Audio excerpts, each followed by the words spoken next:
Hello guys, स्वागत है आपका सिटीजन जी चैनल पर। और आज आप देखने वाले हो 2024 में ही रिलीज हुई post apocalyptic survival thriller movie year 10 का ब्रेकडाउन, जिसके राइटर डायरेक्टर हैं बेन गुडगर। मूवी की खास बात यह है कि इस पूरी फिल्म के अंदर एक भी डायलॉग नहीं है, तो आप इसे हिंदी में भी देख सकते हो। तो चलिए अब ज्यादा देर ना करते हुए जल्दी से स्टोरी स्टार्ट करते हैं।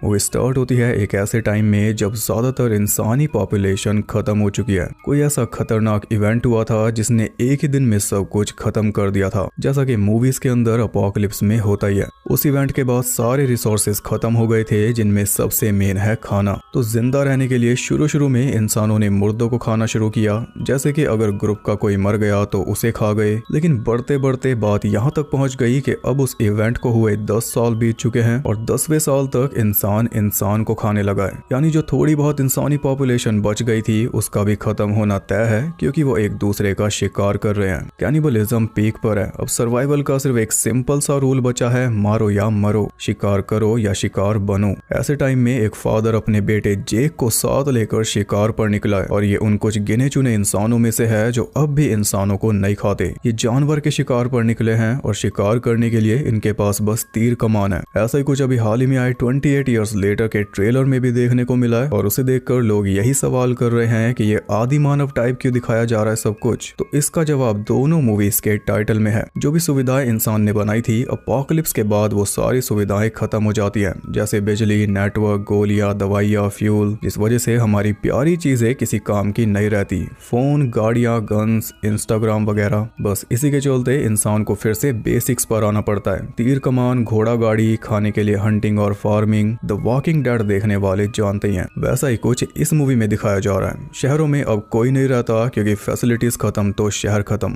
खैर, उन दोनों को एक पिग दिखाई दे गया, तो फादर ने बड़े ध्यान से उसे तीर मारा और तीर लगते ही वो भागने लगा। ये दोनों उसके खून के निशानों का पीछा कर रहे थे, लेकिन भागते भागते वो स्वैम्प एरिया में चला गया, जहां पर उसे ढूंढ पाना इम्पॉसिबल था। इसलिए दोनों चुपचाप वापस मुड़ गए। और अपोकलिप्स के बाद पानी दूषित हो चुका है। पानी पीने के लिए पहले उसे वेपराइज करना पड़ता है, यानी उबलने पर जो भाप बनती है वो। इसका मतलब है कि बहुत ही कम पानी इन्हें पीने को मिलता है। अब दोनों निराश होकर वापस जा रहे थे कि तभी रास्ते में उन्हें किसी बच्ची का जूता मिला। वो देखते हैं कि पास ही में तो गाड़ी खड़ी थी, जिनके सारे दरवाजे खुले हुए थे। देखकर पता चल रहा है कि कैनिबल्स ने आगे पीछे पेड़ गिराकर दोनों गाड़ियों को ब्लॉक कर दिया। फिर गाड़ियों में जो फैमिलीज थी उन्हें कैनिबल्स अपने साथ ले गए। दोनों बाप बेटे एक एक गाड़ी को चेक करने लगे, तो